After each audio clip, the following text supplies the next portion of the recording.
And for example, there's a kind of speed happening right now in this space that does not allow the information to unfold. Does anyone else notice that? Yeah. Really? Yes. I don't notice that. Feels slow to me. Yes. So it's and that's something that comes through, I'm receiving this information, in my case, through my fear and also through my intellectual body. And they kind of work together. So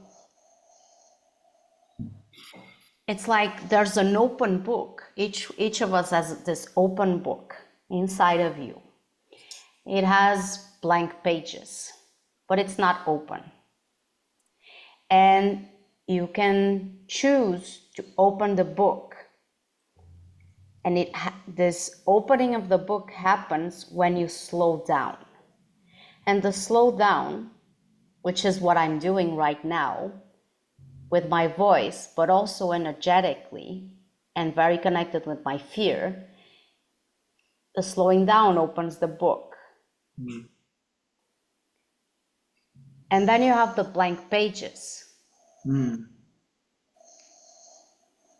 And the words are not there yet. And the way that the words come to the book is through your feelings. Mm. And then the feelings, there's something that happens with the intellectual body, that the intellectual body is kind of in the front. And what's happening when someone is not in experiential reality is that you're trying to grab the information with the intellectual body from the outside, trying to make sense. Where is it? How does this work? How it goes? But if you put your intellectual body to the side and you sense into your feelings, slowing down, and you just sit with them, and it's really, it takes some time to stay there. It's like you see someone in the street. They are on the other side of the street. That's your feeling. And you decide, oh, I'm gonna go there and I'm going to talk with this person. And you start walking there.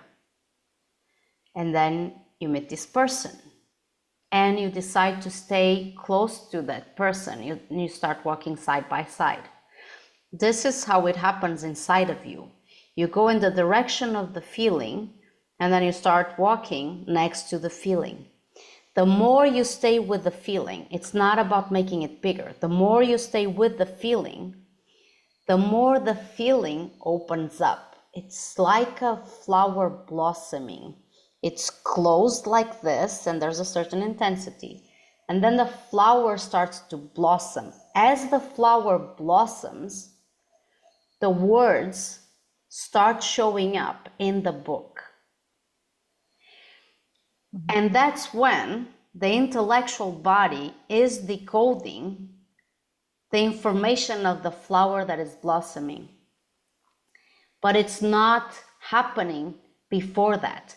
And if you try and rush with the intellectual body to make sense of it, you cannot get the words from experiential reality. And so when the words start to show up, it's really important that you have your voice connected to both your heart and your mind. It's not just about the heart.